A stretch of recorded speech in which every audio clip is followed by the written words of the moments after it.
In today's video, I want to talk to you about how I had become a slug in my life, in different areas of my life, and how I desperately wanted to break out of that and be more like an ant.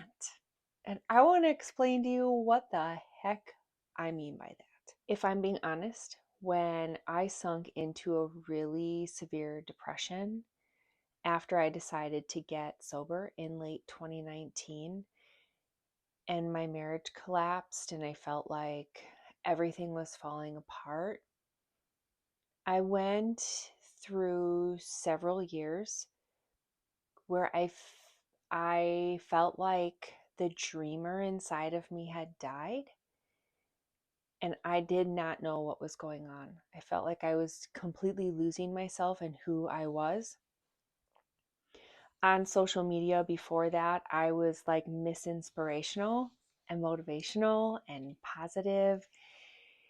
And I just felt like I got the wind knocked out of me in every sense. And I went from being an ant in my life and ready to like go, go, go and chase the next thing. And like, I was just such a big dreamer.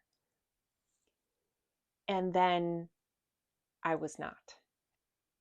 I went through a season of loneliness and isolation where I lost all of my friends, my church family, the career I was building online at the time. We moved several hours away from our family, and it was a really rough season. I also stepped away from social media for over 4 years. I found myself stuck in quite a few negative, toxic cycles that were really detrimental to so many aspects of my life.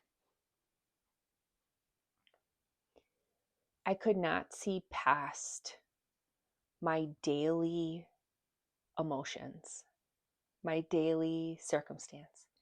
I could not see past all of the tears that were running down my face every day. I was just trying to make it through every day. I literally couldn't fathom even setting a goal or having a dream. I was just hoping to stay alive, keep my family together, stay sober, and not lose my mind. This past summer of 2024, my pastor did a sermon about ants and slugs.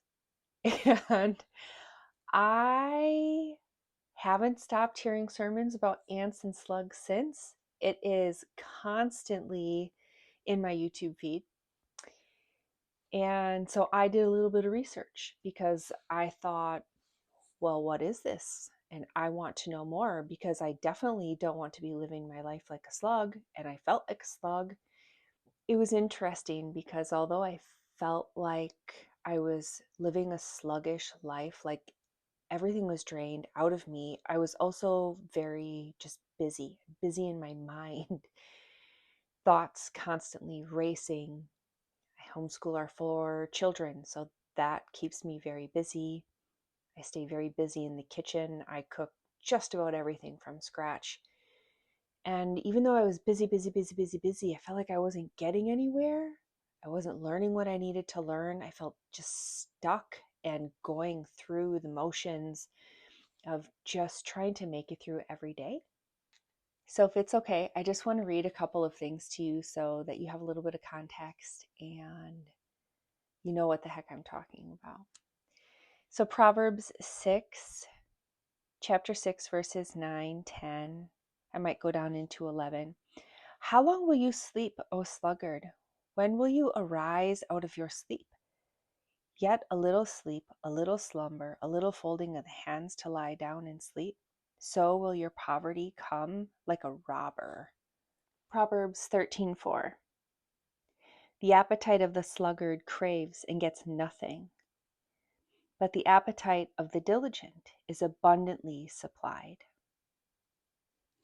Proverbs 15:19 says, "The way of the sluggard is overgrown with thorns, but the way of the righteous is plain and raised like a highway.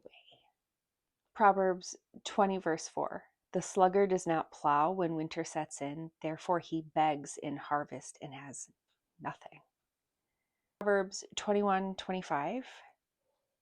The desire of the slothful kills him, for his hands refuse to labor. So after reading all of that and fully digesting it, I thought, okay, what else does the Bible say about working hard? Because I felt so frozen in my circumstance. I needed like as much evidence in front of me as possible to get me out of this frozen state. I was starting to feel a little disobedient at this point.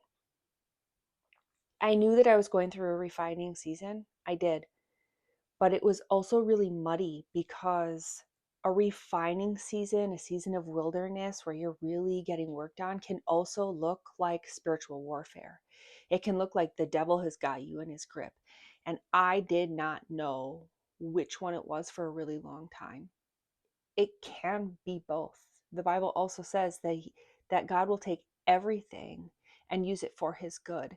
And I just thought, okay, well, if the devil has a grip, I know at some point God is going to take this and he's going to use it for his glory. And I know without a shadow of a doubt that that is what is happening right now in my life and why I am recording these videos for you. So with that being said, I opened up my map and I thought, okay, I have got to do something. Tanya, you need to get it together. You need to level up and live with a little bit more excellence in your life. Because honestly, I was in a place where a lot of days I didn't get out of bed.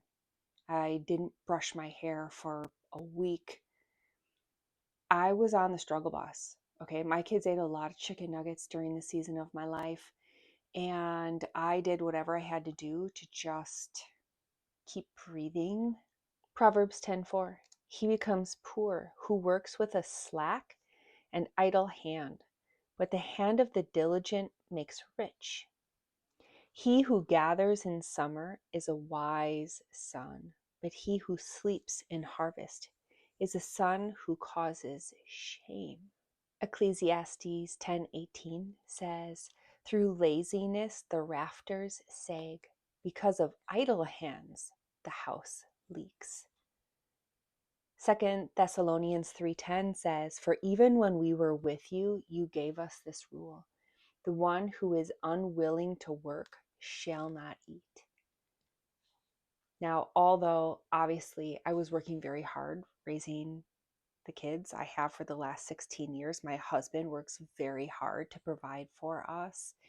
There was just still something within me, this dreamer within me knew that I wasn't doing what I was supposed to do. I didn't know what that thing was. I didn't know what the dream was anymore. I couldn't remember any of the promises that God had made me.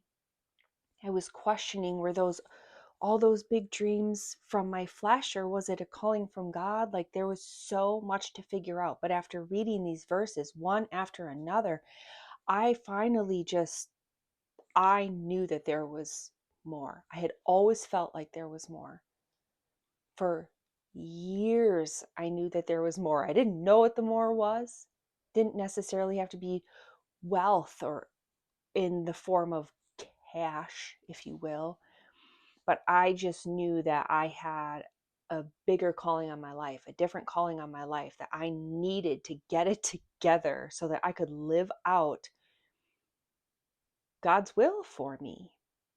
And reading through these, it was like an inner shaking of like, come on, come on. If you've ever lived through a season of depression, I mean, that flows through you. You don't want to be stuck. You don't want to look at gray rainbows anymore. You want color. You want life. You want to feel joy. You want to feel like every morning you wake up and you have purpose. And then the guilt and the shame sets in. I live in a beautiful home.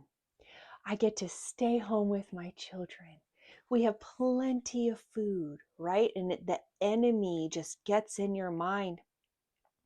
And I mean, at least he convinced me that I shouldn't have bigger dreams because look at, I'm already so blessed. And little by little, the suppression happened and the light went out inside of me. And I thought, okay, maybe this is it. And I mean, I'm alive and I should just be thankful. And I went through a season of this too where I didn't want to talk about the bad things on social media because I didn't want to be negative, and then I didn't want to talk about the good things because what about all the people that were in worse situations than I was? And I had this people pleasing mentality where like I didn't want to stand out, but I also didn't want to fit in. I knew I had a purpose, but I didn't want to look arrogant. And the push and the pull of that, knowing that I was designed for something bigger than what I was already doing, didn't mean I knew I was better than anyone.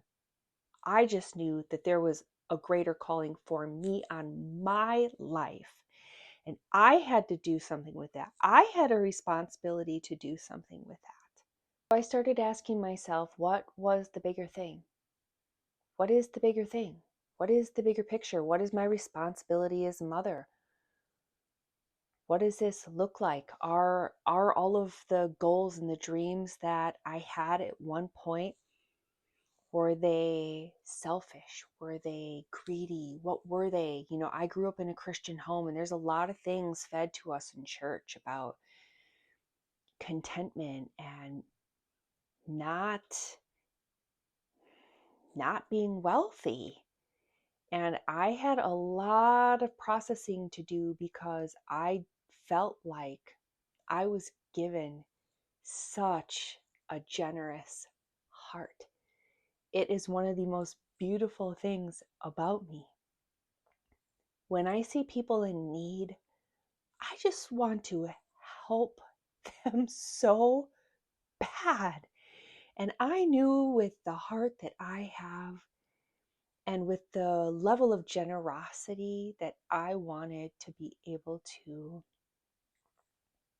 supply, that was going to take doing something really big in my life. And so I went searching. I went back to the map. And lo and behold, we are back in Proverbs. Proverbs 13:22. A good man leaves an inheritance to his children's children, and the wealth of the sinner into the hands of the righteous, for whom it was laid up. Now, I understand here we are not just talking about the riches of finances. Okay, I understand that we're also talking about like moral stability and goodness and such. But you cannot deny what it says here. A good man leaves an inheritance to his children's children. Okay, do you realize the level of wealth that someone needs to have to be able to pass enough on to their grandchildren? Proverbs 19:14. House and riches are the inheritance from fathers, but a wise, understanding, and prudent wife is from the Lord. 2 Corinthians 12:14. Now for the third time I am ready to come and visit you, and I will not burden you financially, for it is not your money that I want, but you. For children are not duty bound to lay up store for their parents, but parents for their children. I knew that I needed to pray for my dry bones to come alive. I knew that I had to find a way to dream again. Proverbs 14:23. In all labor there is profit, but idle talk leads only to poverty. Now, I've been guilty of this so many times that I will get analysis paralysis and I'll talk about my dreams or I'll write them down and I don't do the thing. I don't act on as much as I need to be acting on. And so that was a great reminder to me that idle talk leads only to poverty. Like I have to do something. Proverbs 10:4. He becomes poor who works with a slack and idle hand, but the hand of the diligent makes rich. He who gathers in summer is a wise son, but he who sleeps in harvest is a son who causes shame. Proverbs 19:15. Slothfulness casts one into a deep sleep, and the idle person shall suffer hunger. Which essentially all these verses are saying the same thing, right? If you're lazy, if you're a sloth, if you're a slug, you are going to find yourself in a place of poverty and drought. And who wants that? Not me. So what I really wanted to know was, what was my responsibility as a biblical wife and woman? What am I supposed to be doing? Am I doing enough? Is being a stay-at-home mother enough? And I know that that is such a controversial question, and it can really get people fired up. And I am not here to tell you one thing or another. I think we all have different convictions on that, and you have to decide for yourself what you are supposed to be doing. And if you feel at peace inside and such contentment, and you know that that is your full calling, that's beautiful. Live that out. It's amazing for you. I'm not going to tell you that you are not doing enough, because that is already 17 full-time jobs. I just want to tell what I was feeling within me, what I have been feeling within me since 2012 when I started my first online business.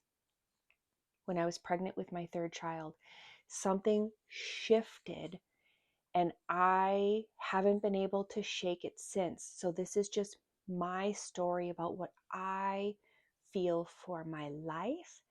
There is seriously no judgment towards any other wife or mother out there who decides differently. I am not here to do that.